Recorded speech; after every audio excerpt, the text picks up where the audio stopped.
Broadcast, please wait. Let me just make sure everything's good on the YouTube end. And that is picking up your audio, your channel. Okay, it's live. Broadcast, please wait. Let me just make sure everything's good on the YouTube end. Say And that is something. picking up your audio. Aki. There we go. Your channel. It's good. Okay, it's live. It's Broadcast, please wait. Let me just make sure everything's good on the YouTube end. Say something. And that is picking up your audio. Alright, we're good. Alright. Cool.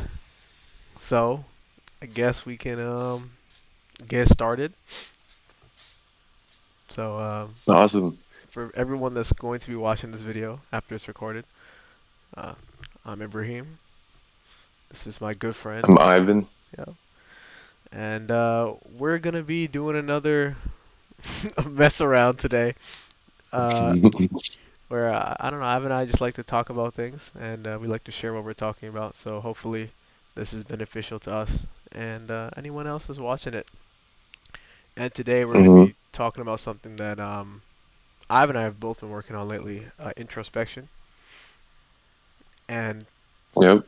not just introspection, but introspection from like out of the first person point of view. So maybe looking at your problems from a different angle. And we're going to just be talking about that, if it's helpful to us, how does it work, and just our thoughts on it. So hopefully you guys, my lighting is terrible. Hopefully you guys gain something from this, and hopefully we do too. So yeah, I just want to give an intro for anyone new that's watching about yourself or. Yeah, so, well, I was on the last one. I was on Disease of the Heart, and then I used to be a regular on FLF before I pretty much killed it. But, you know, we were kind of talking about this, and interestingly, kind of around the same time. Yeah, we just sort of Had a call, but yeah, and now we're kind of just getting back together, just kind of putting our thoughts towards this new thing. I want to like put a disclaimer that we're both just 20-somethings. You know, we don't have everything figured out, but I like to think that we have good conversations and that maybe other people can benefit from it as well. Yeah, by no means are we experts or even like well read in the field. We're college graduates. Ive is a psychology major. I majored in cell biology and neuroscience, and we went on to do our different things. Ive is in the working field. I'm doing med school, and we just kind of we just like to talk about things. Whatever we read about or listen to, and yeah, hopefully we can learn something from each other today, and then hopefully people who are listening can learn. And if you guys have something you want to talk about, please share it in the comments, or I think this is live streams from the chat too. I don't think anyone's watching though, but alright. Yeah, so I guess we can just get started. So, off the bat, I have a couple of talking points prepared that we can go off of from here. So, let's do an introduction for people that maybe aren't aware, or just so we can make sure we're on the same page. What is self-reflection?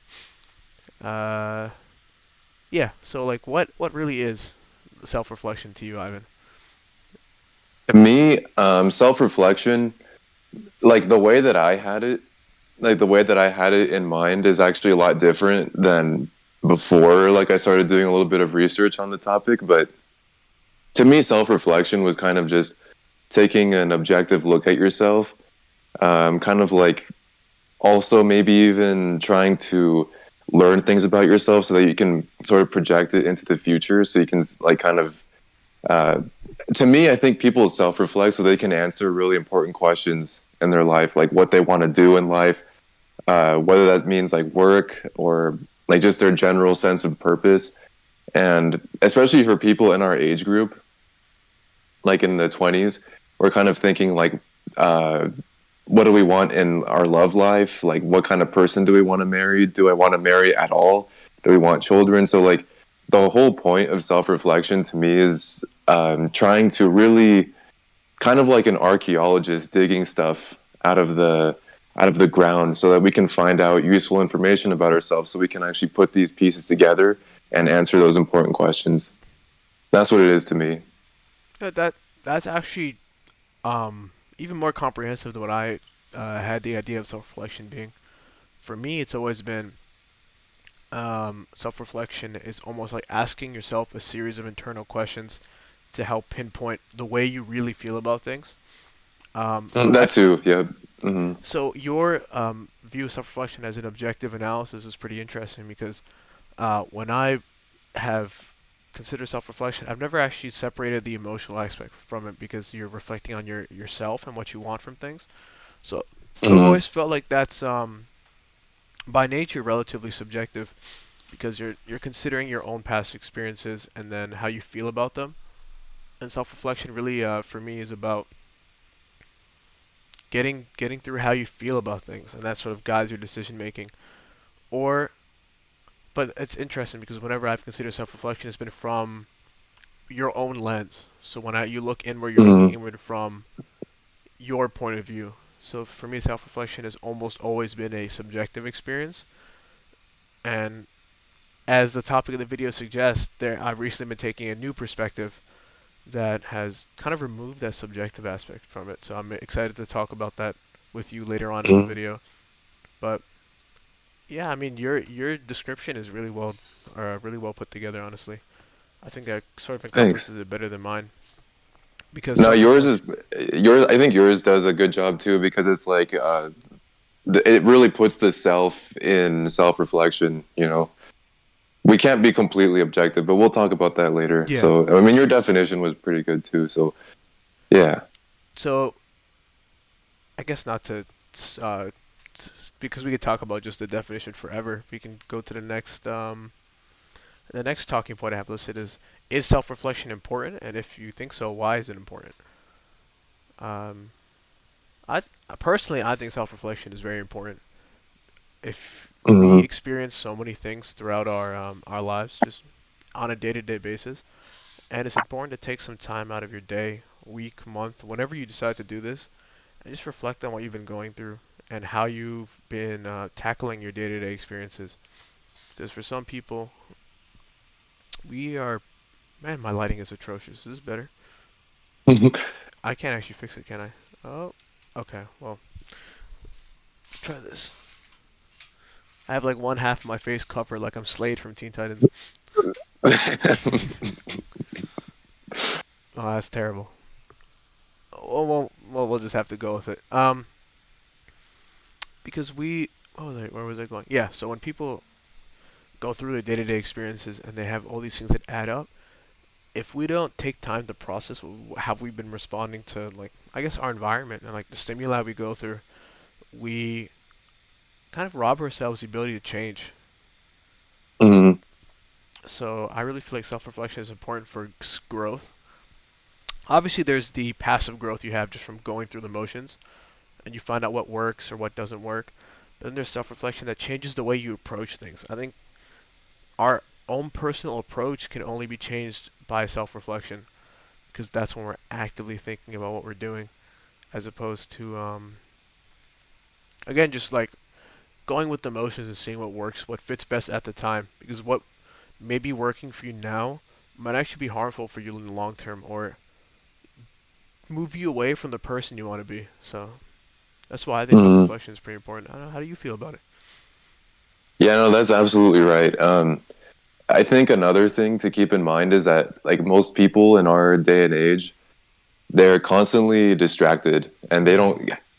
they either can't or they don't know how to be alone with their own thoughts. And I think that is a huge detriment to their growth as a person.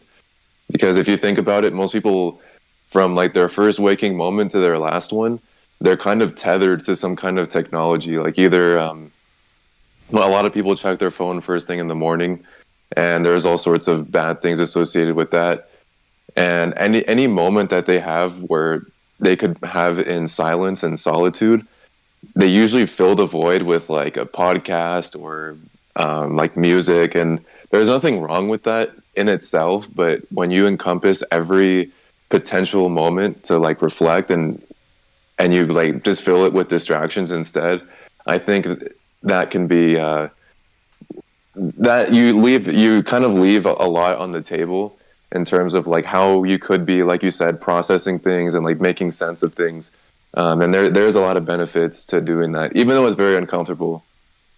I've And people, frankly, they just don't, like I said, they can't or they don't know how, just because it's very difficult. It's much easier to just listen to something that you're familiar with and comfortable with instead of having to kind of face the music.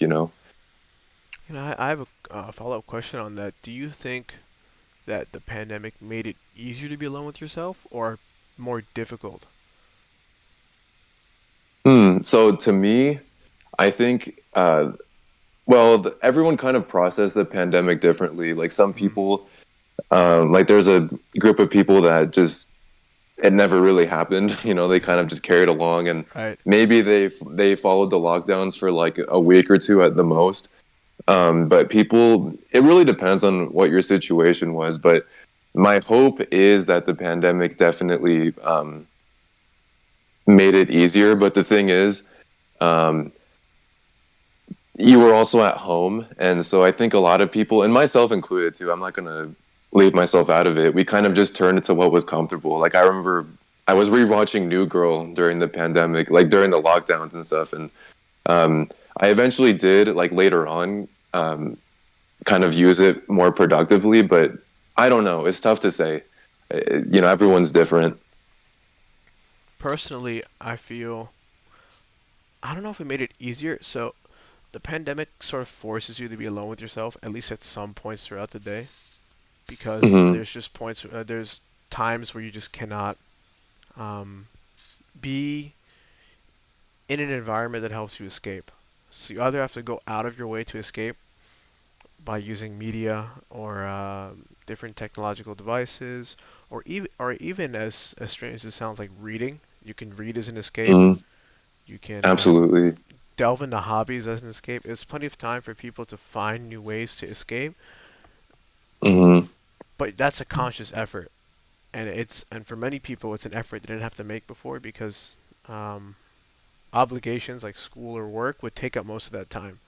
So either you have to put Hmm. that foot forward and go into those new escapist measures, or you're kind of stuck with yourself. And for me personally, as since I was going through, and still am going through medical school, and at the last semester of undergrad as well, it was really a time where because I had all this extra time from class, I kind of I remember the first years of the pandemic, I spent most of my time just escaping with like social media Hmm. or games or whatnot, not really spending time with myself. And then as Right. the pandemic went on, I kind of got stuck with myself almost, especially when I was in Barbados studying, and then that's really when I spent time with myself. And at that point, I felt like it was easier because I had no distractions. There was no Hmm. like I don't know. When I'm with people, I find it way harder to reflect on myself in a way that could be negative. So when I have Absolutely. Yeah. that yeah, that emotion, that sort of like social silence, I can be way more honest with myself, and that did make it easier. But definitely at the beginning, it was hard because I had all this time, and I was like, I'm just gonna escape via X, Y, and Z, and Hmm. yeah, I don't know. I kind of rambled a little bit, but No, yeah, no, you're right though. so Yeah. um, yeah, I guess that kind of covers the basics of self-reflection, and we were sort of addressing this. I want to talk about first-person self-reflection and maybe talk about like the benefits and downsides of it. So I guess when we self-reflect, we tend to look at it from our point of view, like straight through our own eyes. I know I would often just replay my experiences almost like a video in my head and then like comment on them. That's kind of how I was doing it. Hmm. And I f- and honestly, I did notice that there were some problems with that. I felt like, and I'm sure you can expand on this, when I was reflecting, especially from the first person, I would be really subjective because my emotions and my point of view point of view being like kind of where I am in in the world when I'm experiencing things. 'Cause we experience things first from our point of view, and often only from our point of view. So I would look at experiences, that, especially negative experiences, from my point of view, and be like, oh, well, I couldn't have done anything different, or this was just how it was going to happen, because I was seeing it from my own lens.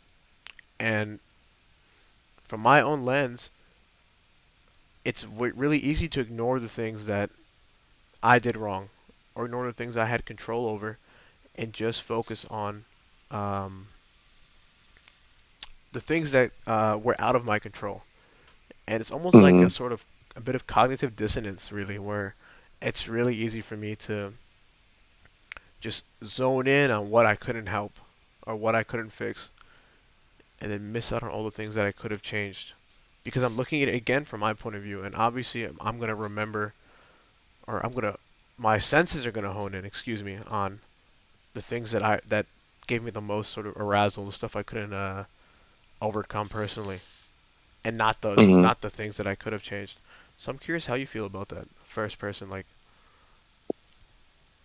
So the our problem with like overly relying on first person perspective and like introspection in more like the traditional sense is, to me, that we're trying to access things that are kind of behind a locked door. So I would kind of like to break things down into like our consciousness and our kind of unconscious. Not necessarily like Freud's unconscious. Science has recently kind of developed this new idea of the adaptive unconscious, which has all sorts of different functions. But um, one of the things that, like, these two systems are not necessarily in sync with each other all the time. Right. And I'm kind of just doing this now, so because I'm probably going to reference it a lot later. Um, Things like how we really feel about something, our judgments, our motivations for doing things, our reasons for doing things, and I guess like our true feelings about something, Mhm. these kind of reside in the adaptive unconscious. And the problem comes in with when we try to self-reflect, especially through just just through solely a first-person perspective. Right. We're trying to reach something that we can't actually access. That stuff is all um, it's just all tucked away, and we can't reach it. No matter how hard we try, we can introspect as long as, we can do it as long as we want, but we're never going to really access those things. And so that's one part of it. That's one place where I think things go wrong. Right. And because we can't reach it, we have to basically make up a story for how things happened. We're very Really. good at rationalizing things. Yeah, like is it like you said with cognitive dissonance, we're very good at rationalizing things.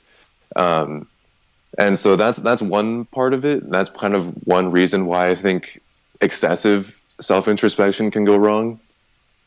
And then the second reason is kind of related to that, in the sense that most of us have inflated views of ourselves. We think that we're like better looking than the average person, smarter than the average person, Right. just better at things than the average person.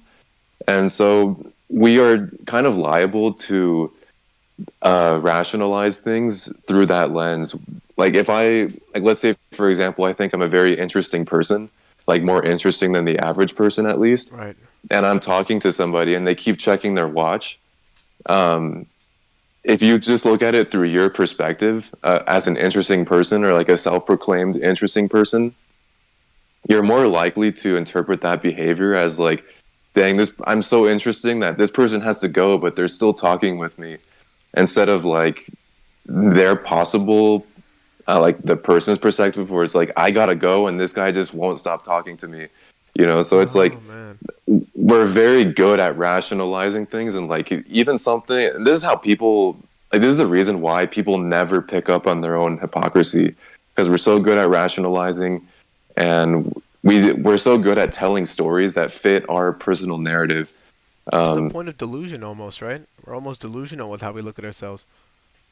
in a way, we're very biased, and human beings are very emotionally driven, and we're very prejudiced people. I love humanity and stuff like that, but we are very flawed, especially in the way that we see things.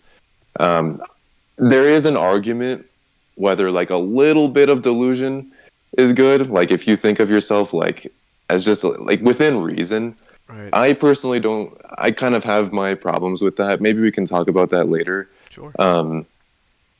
But the point is that like uh, through the 2 points that I made, number one being that most of the stuff that we want to do through introspection is kind of impossible because it's behind a locked door, so to speak.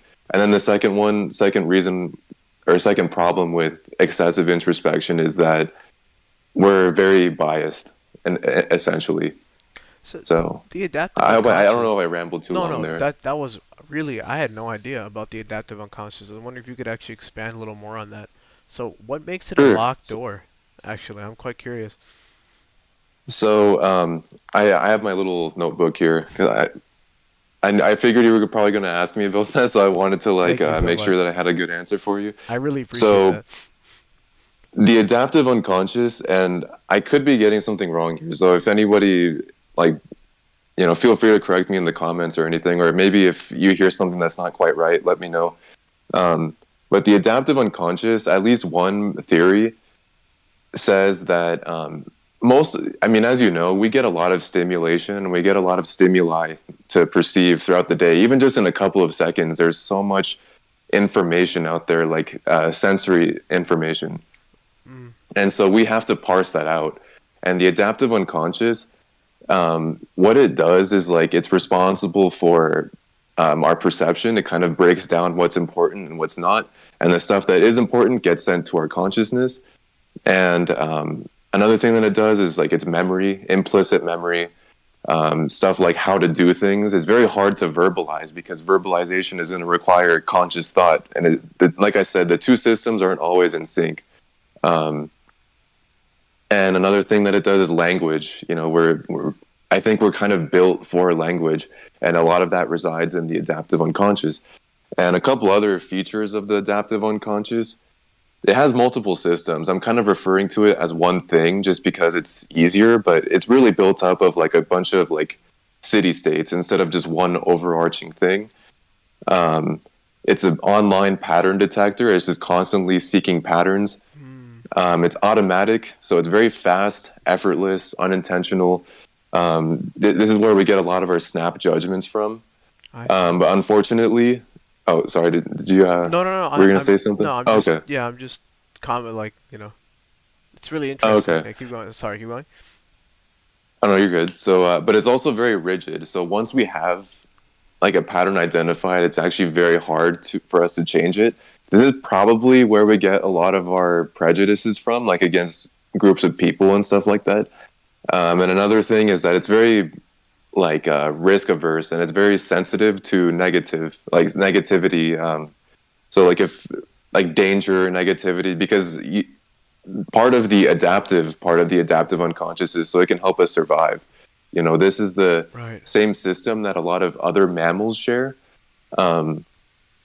And so the whole reason why this is important and why we're even talking about this is because one theory says that consciousness evolved after all of this. Not all animals, as far as we know, we're the only animals that kind of have consciousness in this sense where we can think about the past and the future. Like we can actually plan. And most animals are kind of residing in that adaptive, or like what they have a system that's very similar. They just care about the present, and most of the traits that I associate with the adaptive unconscious you see in other animals, and that's about it with them.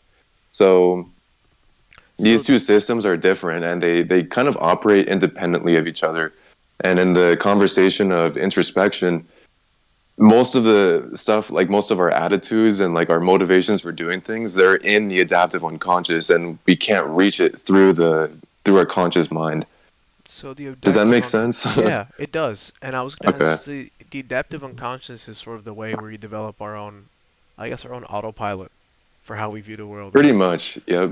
Yeah, like it operates very smoothly, and it kind of does a lot of the work for us, Yeah, it sounds like it has a pretty big burden. It filters out all this information, streamlines it, and then without us even being aware of it, if we just follow its almost like its guidelines, like that, like pretty much.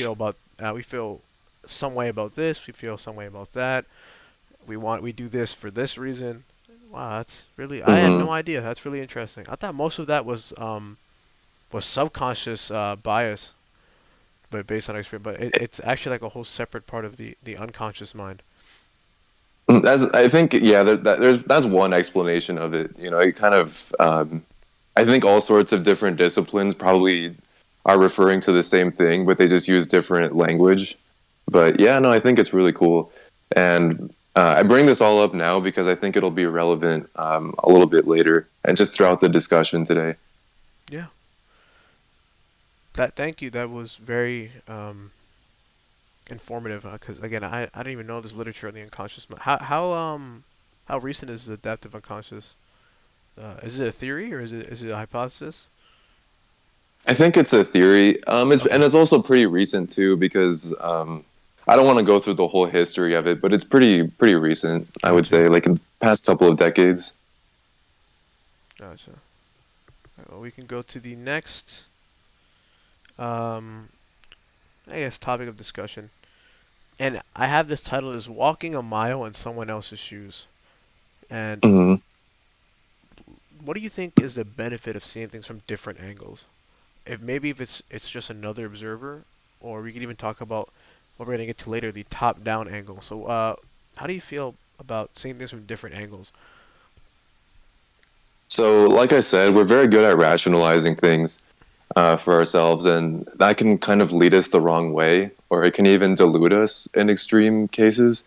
So, by looking at things through a different perspective, it's kind of funny. There's actually some research that says, that, like, when it comes to like determining the causes of our own behavior, just because most of this stuff is behind a locked door, like I said, Right. um, strangers are actually not that much more accurate than we are. So like, or like we're not Really? that much more accurate than strangers. Yeah, it's, like in the same culture at least, because we can probably get to that later as well. But a good reason for seeing things from a different perspective is like once you kind of humble yourself and see that we're not very good at explaining our own behavior, then I think it really pays to look at things through a different lens and try to view things as dispassionately as possible. Yeah. I that I agree with 100%, especially the rationalization where we're really like you said earlier, we're so good at taking things that we experience and putting a spin on it that keeps us in a positive light. It's preservation of like the sense of self and self-esteem Mm, concepts we talked about in Disease of the Heart, by the way. You guys should totally check that yeah, that's yeah, it's really out. cool. But uh, we're really good at putting that spin on our experiences.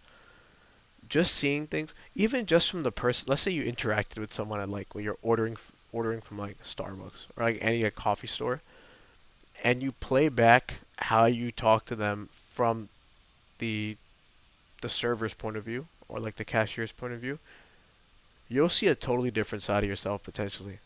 Just Hmm. as long as you're able to make that separation and see it from someone else's perspective or some other, again, it doesn't have to be a person, which we'll get to later, some other perspective, you can actually see yourself in a totally different light.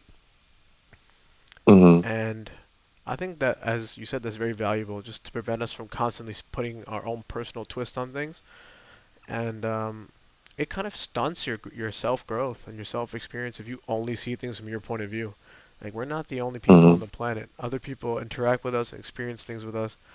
So we should be able to take into account the point of view of others as well. And even just Hmm. a step back, like angled approach. Yeah, something I want to add to, or did you have anything No, else that no, you no, go wanted ahead. to say?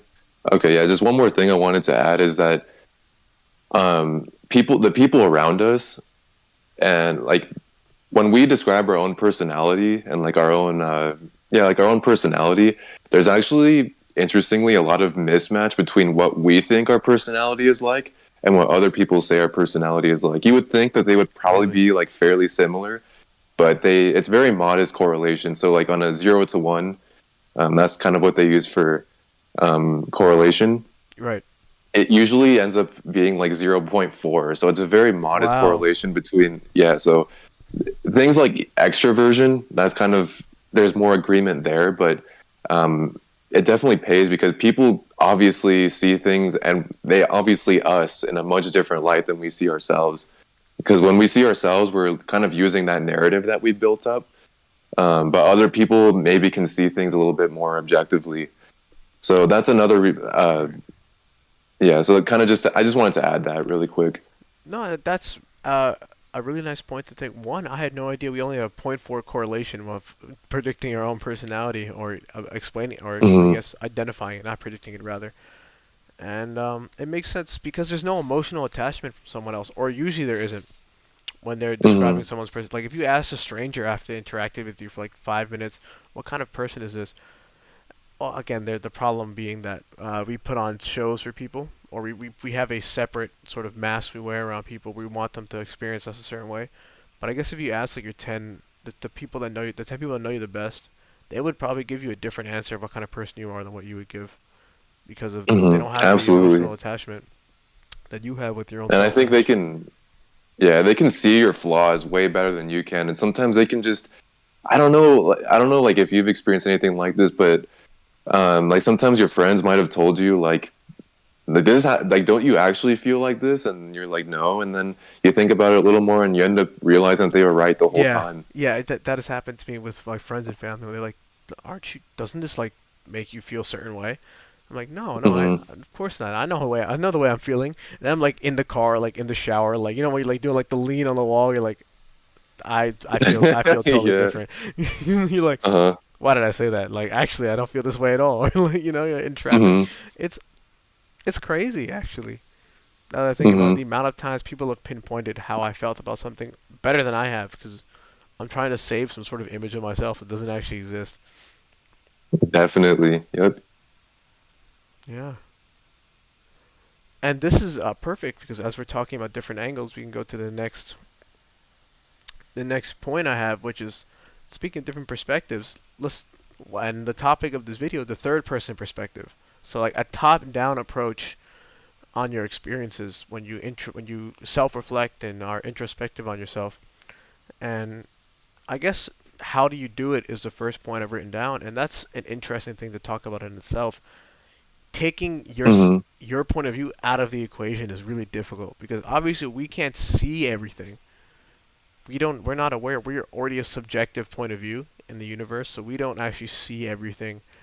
So what I have sort of trained myself to do when I'm taking a top-down perspective is if I was an absolute stranger watching myself interact in whatever situation I'm reflecting on, what would my opinion on on that be? And I create a stranger with like it's weird. I know it's not really possible, but I try my best to create a stranger with no biases, as if this person is almost like Hmm. a computer evaluating my performance. And Right. I take that point of view, and then I look down on myself, and Hmm. that's really been how I've approached third person perspective. How do you approach that? Because I know we were talking about it in length just in private conversation, and it was really interesting. So I'm curious how you do it. Hmm. That's a really great way to do it, taking like a bird's eye view. Um, it helps to kind of realize how like your role in the grand scheme of things, which ends up being a lot smaller than we think it is, especially if you've seen those videos where like it just starts off as a person and then it just keeps zooming out and like out and Yeah, out and out it's and like like it just all the ends up suns of go, the planets, right? Like it's just like yeah, really like small. Yeah. you end up seeing the like solar system by the end of it, and it's like that's a kind of sometimes that used to like freak me out, but like now it actually kind of makes me feel better in a way because it kind of makes me realize like people have experienced what I've gone through many times before, like in human history, and to kind of get to the point, doing that really helps. Like just I don't go as far as the solar system, but sometimes I just try to go like to our city or like to the state or our country or like, I guess in some cases like just the whole planet. Um, and I think one reason why this helps to kind of like view this differently is because have you heard of the fundamental attribution error? Uh, if I have, I've forgotten it. So could you give me a rundown? Hmm. So basically, it's kind of like in some cases, we overestimate the influence that the social situation had on our behavior, and sometimes Yeah. we overestimate like how much our like personality traits and like how our internal states influence the situation. Right. So Right. on one hand, like if somebody cuts you off in traffic, you kind of think like that guy's a jerk. So you're overestimating their internal states, like their personality and just the way that they behave. And so, and then if we cut somebody off in traffic, it's because I didn't see them. You know, like Yeah. it's really, you know, I have something to was make my blocking me. exit. So, Yeah, I have to make my exit or uh something like that. There's like a yeah. So huh. for us it's external, and for other people it's internal. Yes, yes, I remember this now. It's social psych. I think right. Was this Hmm. social psych? Yeah. And Yeah. then, but on the other side of the coin, yeah, on the other side of the coin, so if we do something like good, or like we kind of, hold on, I have it in my notes here, but basically, um, all right, just a second. So sometimes, like if we do something good, we overestimate our internal states. So it's like, if I donated money to charity, then like or like no, that's not really a good example, but like sometimes we overestimate our internal states too, Holding the and door for so someone, I guess. Yeah. yeah, Yeah, it's a good like one. for some, if someone else does it, then you're like, oh, they just did it because like It's a it's habit. Yeah. thanks for that. Yeah. Yeah, they just did it because it's a habit, you know, it's just common courtesy. But if I do it, it's because, you know, I'm a good person, I'm generous, and I care about other people. So I think it really helps to like interpret things through that lens of like a stranger, because strangers, like I said, are very good at predicting our own behavior better than we can in some cases, Which is still and they're crazy to just think as about. good, if not better. Yeah. I know it is really crazy. So sometimes if we kind of look at our own behavior through that lens as like a third person, like you said, I think we can actually really get down to the bottom of things, probably with a little bit more clarity. I like your approach too of like a sort of like a zoom out, like snapshot to remind yourself how one that you're Hmm. not really that unique. Not saying everyone isn't their own person, Yeah. but your experiences aren't just your own. There is definitely other people that have had a similar, adjacent, or even the exact same experience as you. So that little snapshot Hmm. zoom out is really nice for providing that sort of clarity and kind of shocking you back to reality. Like I know human beings are prone to like dramatization. Like oh man, like what I'm going through is something that it's unique to me, and it's difficult and other people don't understand. When in reality, a lot of people do understand, and they may not understand that every Hmm. bit. Sure, you have your own circumstances, but in terms of seeing a snapshot of what your experience is, definitely a lot of people are in that same vein and can give you not even if they give you feedback, but they can at least understand what's happening with you from a mechanical point of view, at least. Hmm. So I I looked through my notes and I mhm. kind of found what I was looking for. Yep. So like I worded it terribly the first time, but like if we tried to estimate like how much the average person would donate to charity, then it's a lot lower. But like if we were to ask how much We we would bump it up. donate to charity, Yeah. then we bump it up because we overestimate like our goodness as a person and like these internal states, but with other people we overestimate like the social situation where it's like most people probably aren't going to donate that much, you know. So um yeah, that's kind of what I meant to say earlier, but the door example, like holding the door open, was a good one as well. Yeah.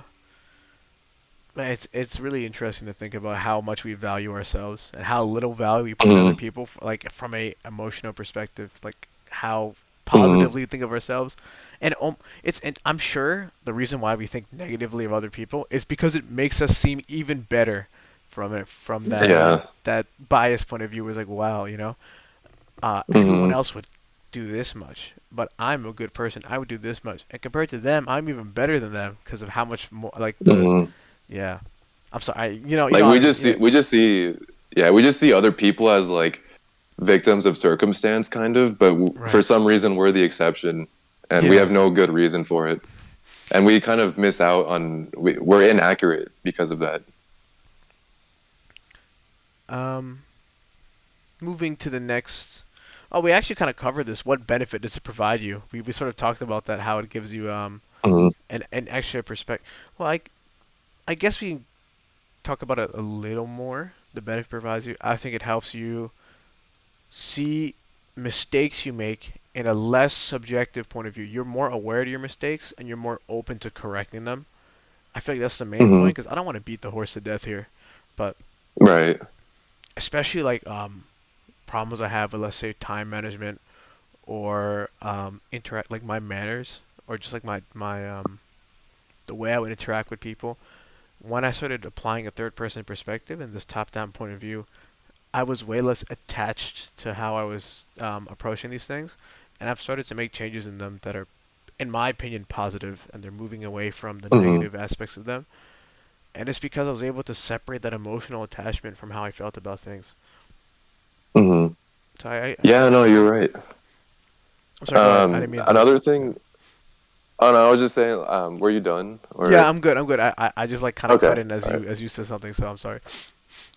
Okay. No, you're good. But basically, like another practice that's very good for people is journaling, and Hmm. journaling kind of helps us make sense of the things that happen to us. But I notice, or like some of the research shows, that if like something especially traumatic happens to you, like if you lose a loved one, or like maybe you get ill, like very sick out of nowhere, um, journaling actually doesn't help like immediately after because you're too emotionally involved at that point. You Right. can't you can't look outside of yourself quite yet. But once enough time passes and you can look at it a little bit more dispassionately, you can actually you're more able to attach meaning to it. And if you can attach meaning to your suffering or to the suffering of another person or like something that happened to you, then you can actually deal with it way better than if you just say like than if you can't, you know. So that's another yet another reason why trying to see things from a third person perspective can be really helpful. Yeah. And journaling is another. We're talking about ways to do it. That's another great way to do it. Is writing your thoughts out Mm-hmm. because you can reflect on what you wrote.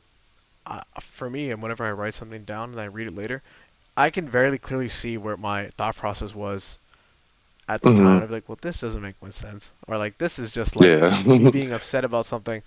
For some reason, I don't know why when it's written down, it's easier for me to make those distinctions than when I'm in the just thinking about it. Because there's a degree of separation from myself now that it's on paper or on text. Mm-hmm. Yeah.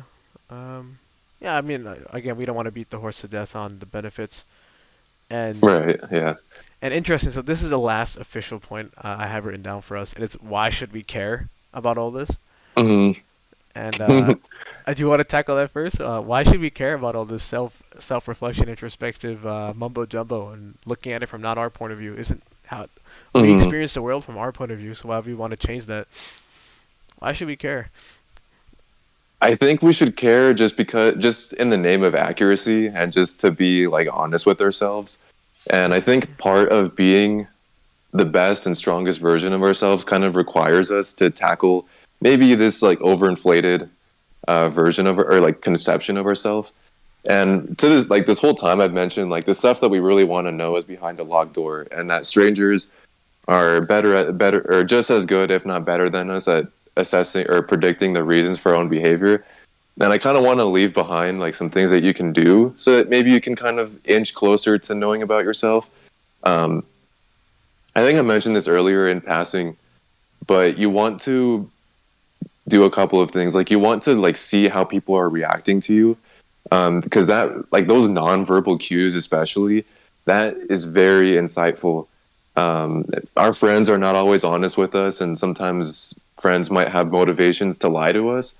But if you're like looking, if you're a good observer of how people are reacting to you, and if you're a good observer of yourself too, which that kind of requires some, um, you kind of have to get outside of yourself a little bit too there. These really teach us about ourselves as well. It kind of gets us outside of ourselves, and we can get a more complete picture of the kind of people that we are, and maybe the things that we might want to out of life. No, it's interesting. I just wanted to check, and we had a we had someone in the chat actually. Really Yeah, nice, welcome. yeah. I just realized. Hopefully they're still here, but we have some comments in the chat. So, and I'm sorry, what you said is fantastic, and those methods for practicing it are great. And I agree with the accuracy and being true to yourself, because a lot of us have gone on the path of self-improvement lately, Hmm. and it's really, you want to have that accurate picture of yourself so you know what you need to work on first. Like identify, almost triage. Med school's ruining my life. Almost triage the issues going on with you and find out what you need to fix first. If you have a severe eating problem, or like you can't handle stress, you just take it on negative ways, and you don't make your bed, I think you can worry about making your bed every day a little later. Definitely, like, Hmm. try to make your bed every morning. I mean, I don't make my bed. I just made it for the video, but like, try to make your bed every morning. But focus on what's actually actively hurting you first. And you can't really, but you may not have that emotional separation until you practice this third party perspective Hmm. on self reflection. But going over some of the comments, let's see. To sum it up, try to look at an event through someone else's eyes. Um, yeah, that's pretty much what we were talking about, and that's a really good way to put it too, and condense it. But not even someone else's eyes. Also, just like a third person, like almost semi omnipresent observer, just staring down, kind of like you're playing The Sims. When you watch The Sims, you get to see Hmm. how much of a jerk all your Sims are. Like, they're all like terrible people. Yeah. You could just be Uh-huh. like the Sims player, like looking at The Sims. Um, Seeing things from different angles, the basis of empathy. Absolutely. Yeah, actually that's a good point. And empathy is what separates us from a lot of other animals too. Yeah, And we it's need what makes to us really human. capitalize on that. Hmm. Almost, it's one of the things that makes us human and lets us um, see good in people, and acknowledge that people have different circumstances. And like you were saying about the fundamental attribution error, we have a lot of empathy for ourselves and a lot less for Hmm. other people. At the baseline, we have to almost train ourselves to be empathetic.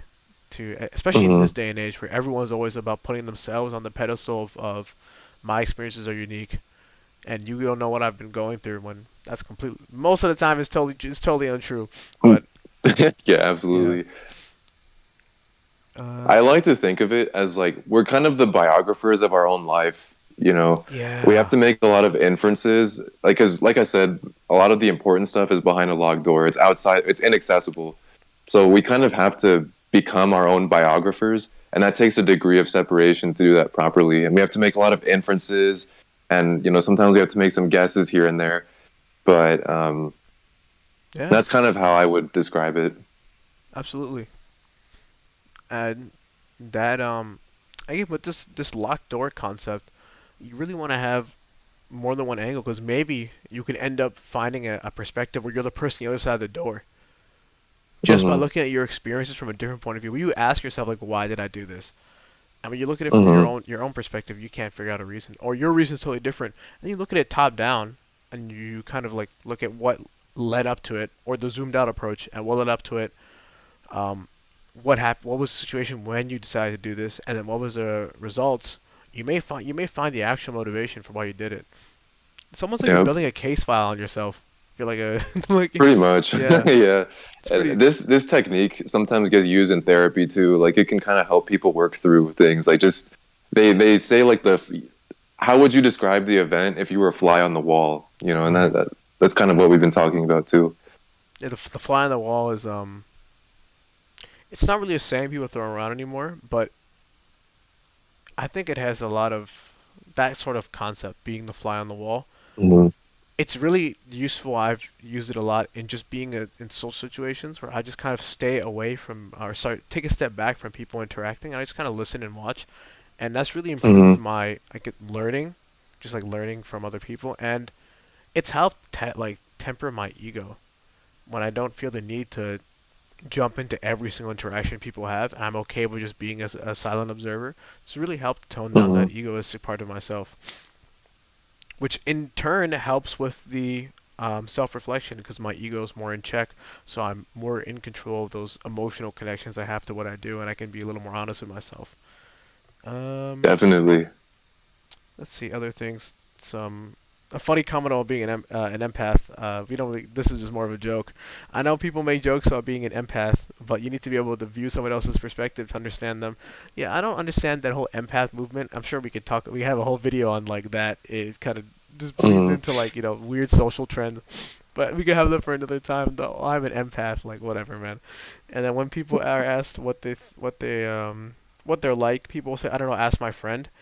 I think there's some merit yourself. It shows some merit to that. Excuse me, let me read this from the top. When people are asked what they're like, they'll respond with, I don't know, ask my friend. I think that there's some merit to that. It shows off how you present yourself.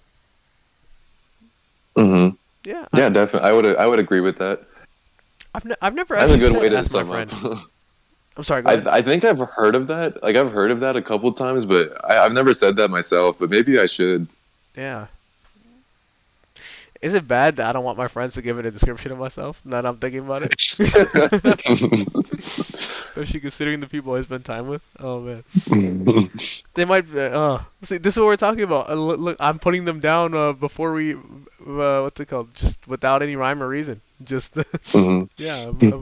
Their internal factors are kicking in. But look at it. And Already. sometimes things can go the opposite way, where it's like for people like me, where I've kind of always dealt with low self-esteem. Hmm. Like sometimes at least what my friends tell me is like you're way better than you think you are. So that kind of is a problem too. It's inaccurate either way. If you're Right. overinflated, you're inaccurate. If you think too low of yourself, you're still inaccurate. So sometimes the feedback from other people can kind of help us get level, you know.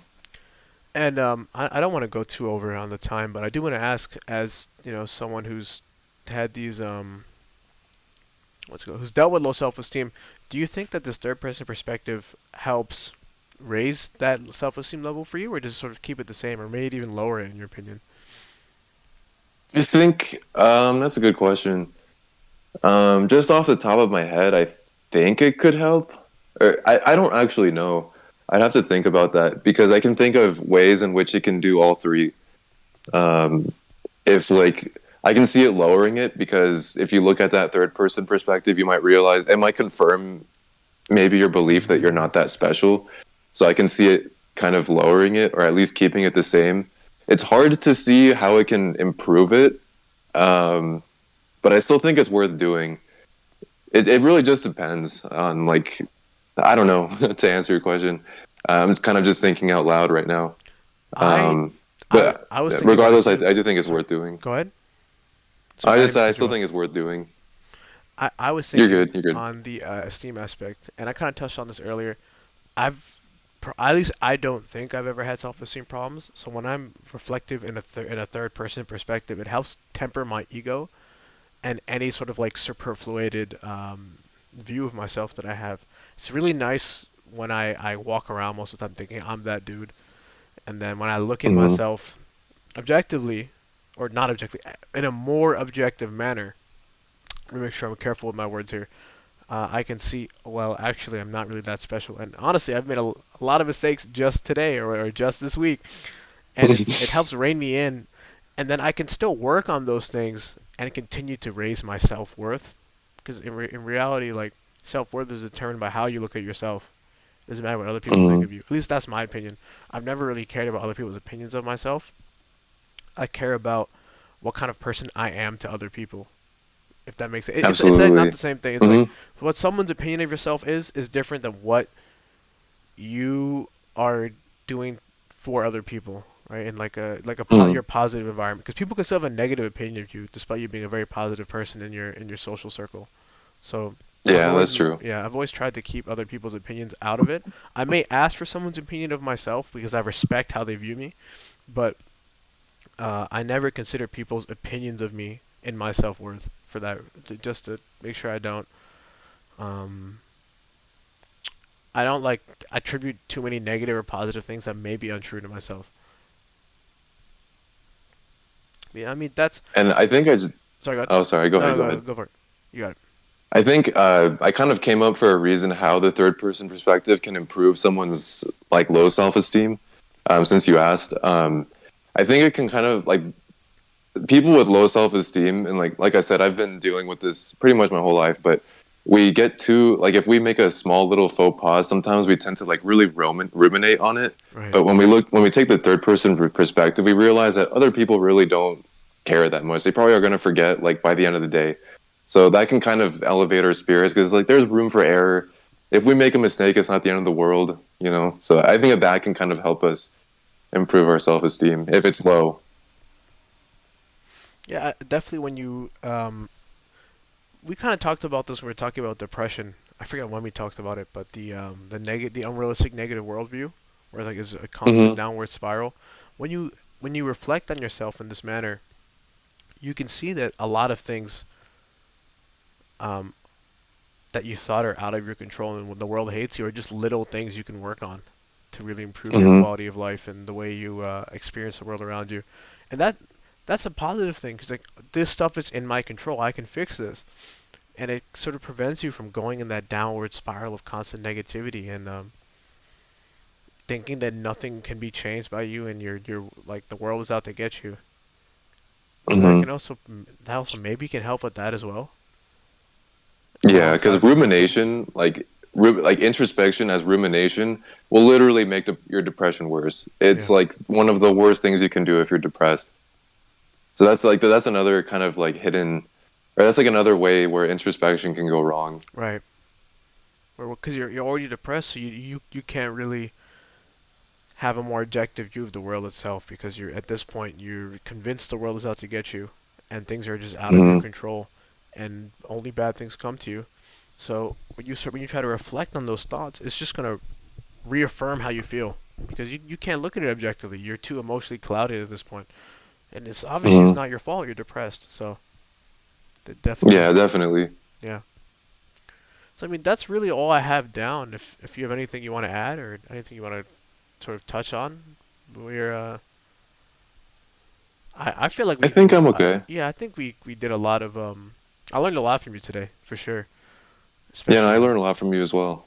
Like I liked hearing your perspective on things.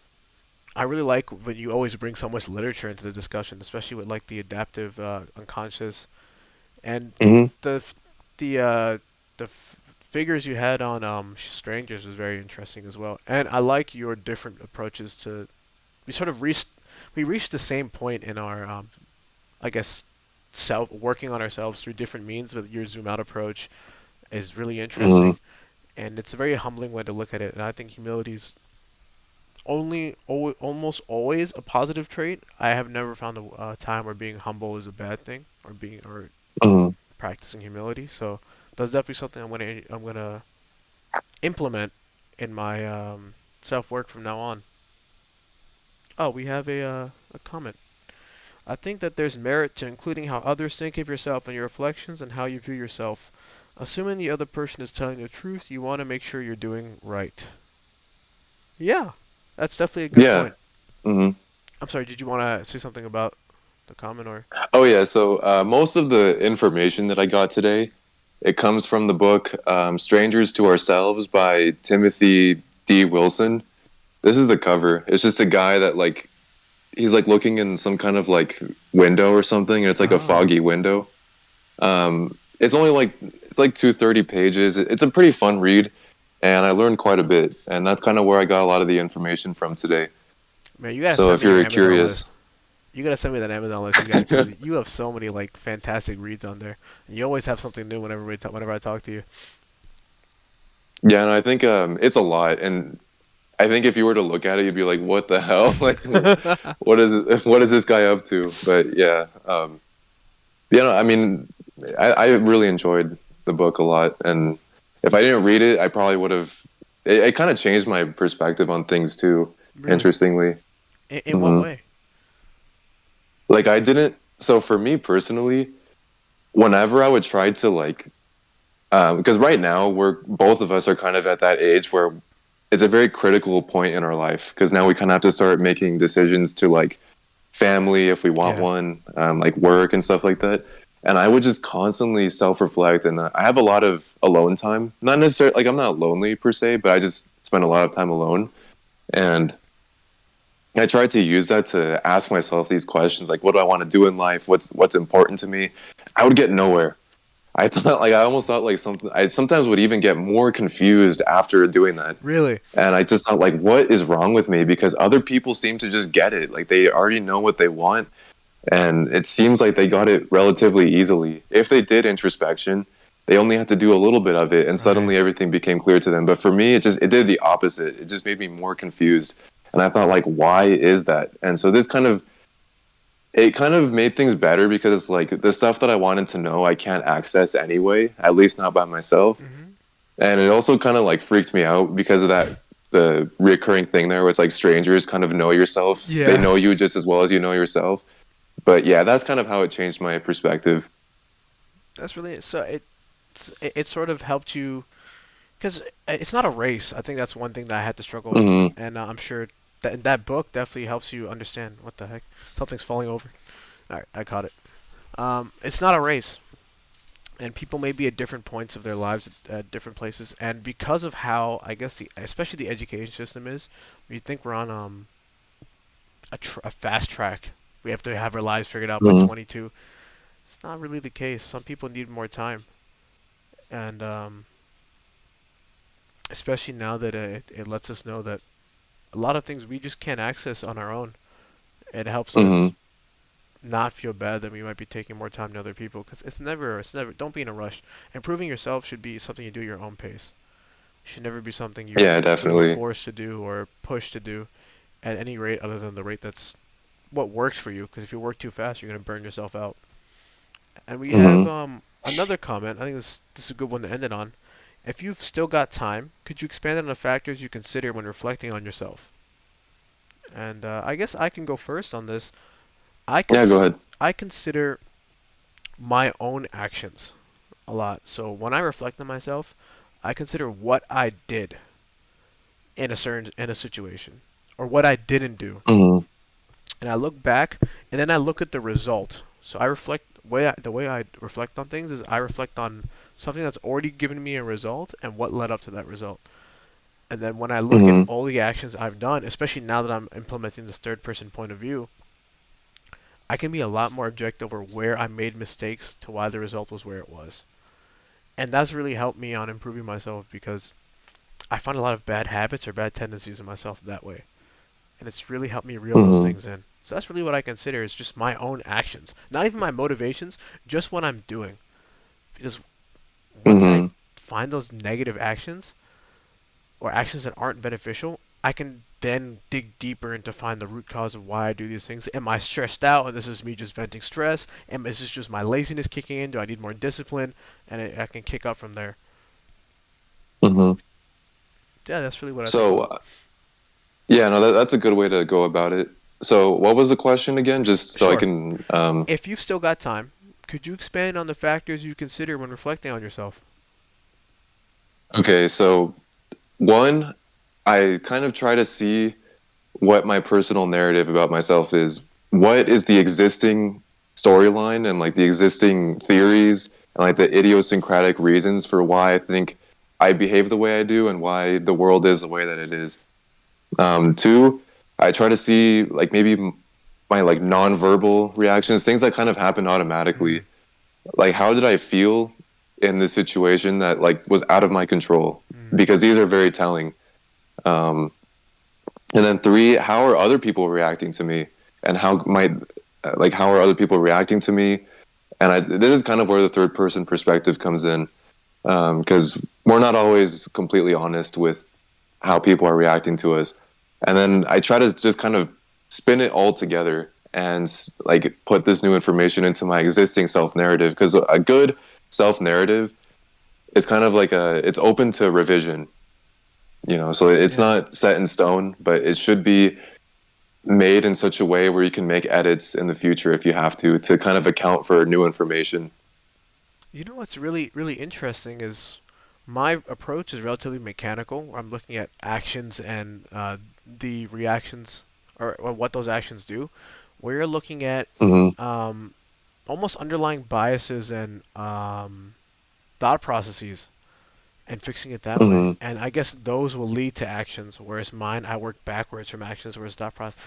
It's curious that we still do both parts, but we kind of do it in like the opposite order. I wonder why we do that. Hmm. Maybe it's just our. Yeah, I have no idea. Maybe it's like our personality. That'd be something really interesting to explore. But Hmm. yeah, I mean, that seems to be all the comments, and I think we touched everything. So, any closing things you want to add before we I feel like we've somehow made this an hour like we always do. Any closing comments or things you want to just touch on? No, I think I'm fine. I hope I didn't ramble too much, and I Oh hope no. everything kind of made sense. But no, I really enjoy talking about stuff like this. Yeah. And it was great talking with you. You know, I learned a lot today. Same for me. I've learned so much just from this short conversation we had, and I like getting these sort of thoughts off my chest and hearing what other people think about them, so I make sure that I'm not missing something or I'm going in the right direction. Because Hmm. it's a pretty difficult field to navigate, especially like at our age. Like you said, we already have so much going on, and on top of that, now we're working on ourselves on top. So it's definitely not easy. But yeah, I mean, I love doing Hmm. this stuff. It's great. Nothing's more, I think, entertaining to me than having a conversation with someone where you're sharing your own experiences and reflecting on other people's experiences together. So yeah. Hmm. Definitely. So for everyone that tuned in, thank you for tuning in. Um, Big thanks for Ivan for being able to do this. I know you're busy. You have work soon.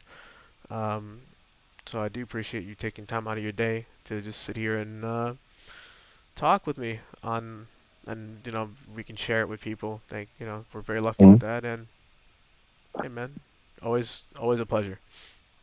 Yeah, thanks for having me. Did you want to like post your social medias or anything? No, no, I How mean, people can? yeah, Okay. yeah. I honestly like social media. I feel like I should be closing those accounts and following suit with you soon. Oh yeah. Yeah, it Yeah, definitely is I better. don't yeah, unfortunately, I don't have any, or fortunately, depending on how you view it, I don't have any social medias. But I don't know if people usually kind of plug theirs Yeah. at the end. So I don't know if that was what we wanted to do. No, no, you But seem a lot happier now that you've cut yourself off the grid. To be honest, I should probably follow suit.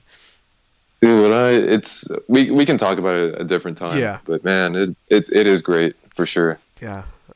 All right, guys. Thank you so much for tuning in. Again, big thanks to Ivan for being able to make it today, and Hmm. hopefully we'll see you guys sooner than later. This has been like a year since the last time we did one, so I know.